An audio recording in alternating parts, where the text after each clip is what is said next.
গাভীটি দেখতে দেখতে অনেক বড় হয়ে যায়। সত্যি বন্ধু,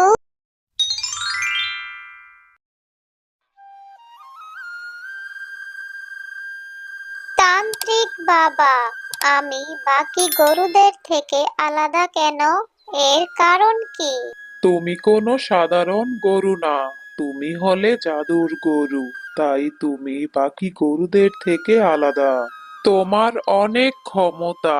তুমি চাইলে গরিব অসহায় মানুষদের সাহায্য করতে পারবে। তাই নাকি তান্ত্রিক বাবা? তা কি করে? তুমি চাইলে যখন তখন তোমার মুখ দিয়ে সোনা রূপা মণিমুক্তা হীরা যখন তখন বের করতে পারবে। আর তুমি এ বনে থাকা যত গরিব শিয়াল শিয়ালিনী আছে তাদেরকে সাহায্য করতে পারবে। তাই নাকি বাবা? তাহলে তো আমার গরিব শিয়াল শিয়ালিনী মানুষদের সাহায্য করা উচিত। যাই তান্ত্রিক বাবা, আমি বনে গিয়ে দেখি কোনো গরিব শিয়ালকে পাই কিনা। যদি কোনো গরিব শিয়ালকে পাই তাহলে তাকে আমি মণিমুক্তা দিয়ে সাহায্য করব। এই ভেবে গাভী বনের উদ্দেশ্যে রওনা দেয়। আর তখনই সেই বনের এক গরিব শিয়ালিনী নদীর পাড়ে কাপড় কাচ্ছিল। কিন্তু হঠাৎ করেই তার কাপড়টি হাত থেকে পড়ে নদীর জলে ভেসে যায়। হায় আল্লাহ! আমি তো কিছুদিন আগেই এই শাড়িটা কিনেছি। এত টাকা দিয়ে আমি শাড়িটা কিনেছি, 2 দিন মাত্র পরেছি। আমার টাকাগুলি তো সব জলে পড়ে গেল। এখন আমি কি করি? এই কথা বলে শিয়ালিনী অনেক কান্না করতে লাগলো। আরে আরে, ওই শিয়ালিনীটা কান্না করছে কেন? আমি ওখানে গিয়ে দেখি তো কি হয়েছে। কি হয়েছে তোমার? তুমি কাঁদছো কেন? আমি একটা গরিব শিয়ালিনী, অনেক কষ্ট করে টাকা জমিয়ে একটি শাড়ি কিনেছিলাম, কিন্তু আমার সেই শাড়িটা নদীর জলে পড়ে গেছে। এখন আমি কি করব বুঝতে পারছি না। আমি যে আমার শাড়িটা কোথায় পাবো? আর এত টাকা আমি কোথায় পাবো যে আমি আবার নতুন করে একটা শাড়ি কিনবো? আমার যে আর কিছুই করার নেই। এই মেয়ে, চুপ করো। তুমি কোনো চিন্তা করো না। আমি একটা জাদুই গাভী, আমি তোমাকে সাহায্য করব।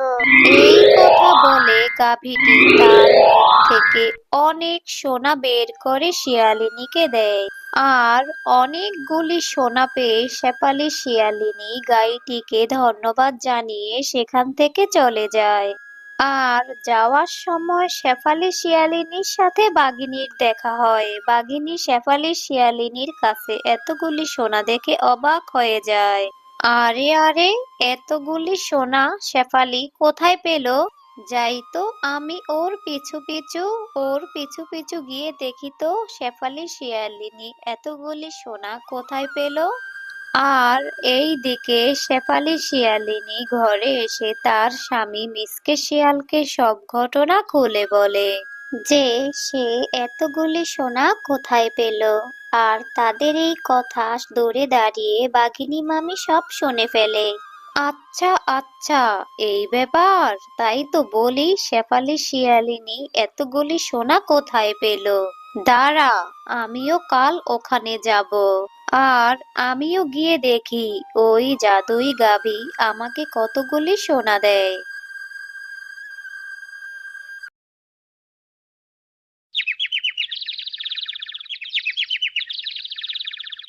আর পরের দিন বাঘিনী একটি শাড়ি এনে ইচ্ছে করে নদীর পানিতে ফেলে দিয়ে কান্না করতে লাগলো। হায় হায়, আমার এ কি সর্বনাশ হয়ে গেল! আমার এত দামি শাড়িটা নদীর জলে ভেসে গেল। এখন আমার কি হবে? কেউ আসো, আমাকে সাহায্য করো। আরে, এই বাঘিনীর আবার কি হলো? যাই তো গিয়ে দেখি। কি হয়েছে তোমার? এভাবে বাচ্চাদের মতো কান্না করছো কেন? দেখো না, আমার দামি শাড়িটা নদীর জলে পড়ে গেল। এখন আমার কি হবে? আমি তো বাড়িতেও যেতে পারবো না। বাড়িতে গেলে আমার স্বামী আমাকে মারবে। এখন আমি কি যে করি? খবরদার বাঘিনী, তুমি আর কান্না করো না। তোমাকে কেউ মারবে না। আমি তোমাকে সাহায্য করব। এই কথা বলে গাভী বাঘিনীকে অনেকগুলি সোনা দেয়। এই নাও, এই সোনাগুলি নিয়ে তুমি বাড়িতে যাও। আর এই সোনাগুলি বিক্রি করে তুমি অনেক টাকা পাবে। আর সেই টাকা দিয়ে তুমি শাড়ি কিনে নিয়ে যেও। তোমাকে কেউ কিছু বলবে না, আর কেউ তোমাকে মারবে না। আর বাঘিনী গাভীর কাছ থেকে সোনা নিয়ে বাড়ি চলে আসে।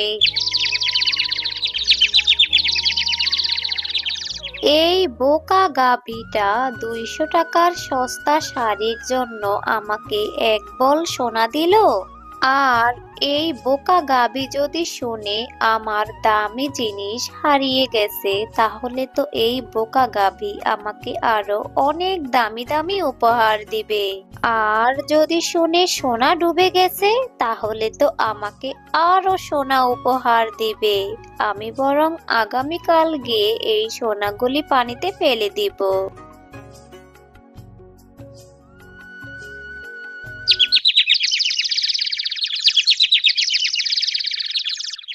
আর পরের দিন বাঘিনী নদীর পানিতে এসে ইচ্ছে করে সোনাগুলি পানিতে ফেলে দেয়। আর সে ইচ্ছে করে কান্না করতে লাগলো। হায় হায় রে, আমার এ কি সর্বনাশ হলো! আমার এতগুলি সোনা নদীর জলে ডুবে গেল। এখন আমি কি করব? হায় হায় রে, আমার এ কি সর্বনাশ হলো! আরে, এটা তো মনে হয় সেই বাঘিনী, যাকে আমি গতকাল এতগুলি সোনা দিয়েছিলাম। কিন্তু আজ আবার তার কি হলো যে সে এত এত কান্না করছে? যাই তো, গিয়ে দেখি। কি গো, তুমি এত কান্না করছো কেন? দেখো না গাভী, তুমি যে কাল আমাকে সোনাগুলি দিয়েছিলে, সেই সোনাগুলি সব পানিতে পড়ে গেছে। আর আমি সোনাগুলি ধোয়ার জন্য নদীর পাড়ে এসেছিলাম, আর আমার হাত থেকে সোনাগুলি নদীর জলে ভেসে গেল। আমার সব সোনাগুলি নদীর জলে পড়ে গেছে। এখন যে আমি কি করি? কি, তুমি কি আমাকে বোকা পেয়েছো? নদীর পাড়ে কেউ সোনা ধুতে আসে নাকি? হ্যাঁ, কাল আমি তোমাকে সোনা দিয়েছি বলে তুমি ভেবেছো আজও আমি তোমাকে সোনা দিব? তুমি তো অনেক লোভী মহিলা। তোমার মতো লোভী মহিলার এরকমই সাজা হওয়া উচিত। যাও, তুমি কিছু পাবে না। যাও, তুমি এখান থেকে পালাও, এখান থেকে। এরপর গাভীটি হাঁটতে হাঁটতে একটি জমিদারের বাড়িতে চলে আসে। আর জমিদারও তাকে ভালো ভালো ঘাস খেতে দেয়। এই জমিদার তো অনেক ভালো। এই জমিদার আমাকে খাবার খেতে দিয়েছে, সেই জন্য তাকে উপহার দেওয়া উচিত। এই কথা ভেবে গাভী খুশি হয়ে জমিদারকে অনেক সোনা মণিমুক্তা উপহার দেয়। আরে, এত হিরে! এটা তো কোনো সাধারণ গাভী না, এটা মনে হয় জাদুই গাভী। তাই তো এই জাদুই গাভী আমাকে এত এত হীরা মণিমুক্তা উপহার দিয়েছে। মনে হয় ওর পেটের মধ্যে আরো অনেক হিরে রয়েছে। আমি বরং একটা কাজ করি, আমি ওর পেটটা কেটে পেটের ভিতর থেকে সমস্ত হীরা মণিমুক্তা বের করে নেই। তাহলে আমি এই গ্রামের সবচেয়ে ধনী হয়ে যাব। এই বাঘের মাথায় এরকম দুষ্ট চিন্তা ভাবনা কি করে আসতে পারে? হায় আল্লাহ, কি লোভী এই বাঘটা! আমি কত খুশি হয়ে তাকে হীরা মণিমুক্তা উপহার দিলাম, আর ও নাকি আমাকে মেরে ফেলতে চায়। আমি এখানে আর দেরি না করে এখান থেকে পালিয়ে যাই। তারপর গাভীটি সেখান থেকে পালিয়ে যায়। আরে কি ব্যাপার, জল খাবে নাকি? আহ, তোমার কথা শুনে আমার মনটা ভরে গেল। সবাই শুধু আমার কাছ থেকে ফায়দা নিতে চায়। কেউ আমাকে জিজ্ঞেস করেনি যে আমি কি চাই। কিন্তু তুমি জিজ্ঞেস করলে। সত্যি তুমি খুব ভালো প্রকৃতির শিয়াল। তাই আমি তোমার সাথে থাকতে চাই। তুমি কি আমাকে তোমার সাথে থাকতে দিবে? তুমি আমার সাথে থাকবে? আচ্ছা ঠিক আছে, কোনো সমস্যা নাই। তোমার যতদিন খুশি তুমি আমার সাথে ততদিন থাকতে পারো।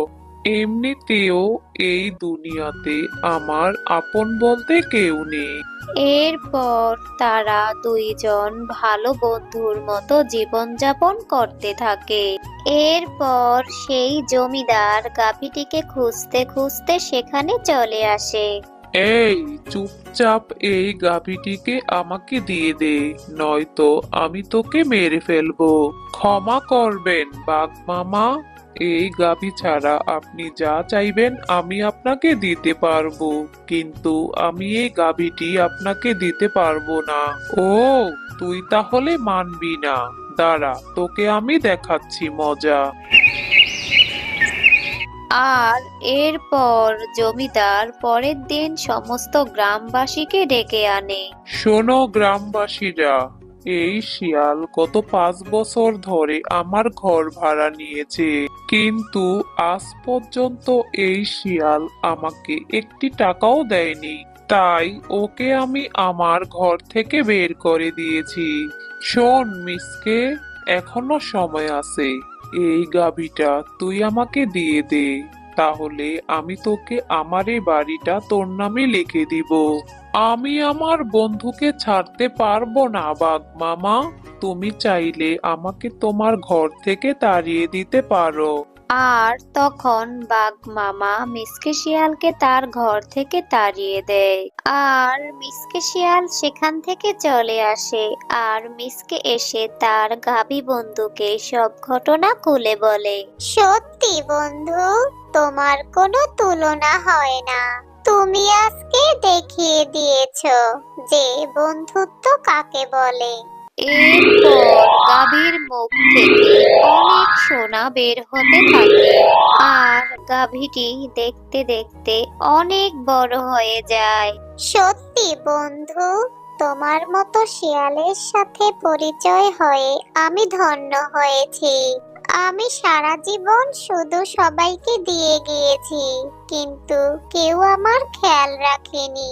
তুমি এতদিন আমার অনেক যত্ন করেছো, তাই আমাকেও তো তোমাকে কিছু দিতে হয়।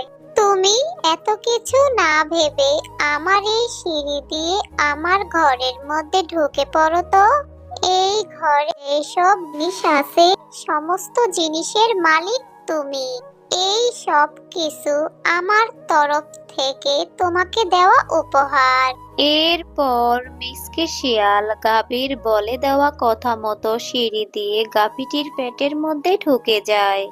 আর সেখানে গিয়ে তো মিসকে শিয়াল অনেক অবাক হয়ে যায়, কারণ সেখানে অনেক দামি দামি হীরা মণিমুক্তা ছিল। আর এখন থেকে এই সমস্ত কিছুর মালিক মিসকে শিয়াল। আমি এখান থেকে এসব বিক্রি করে গরিব অসহায়দের সাহায্য করব।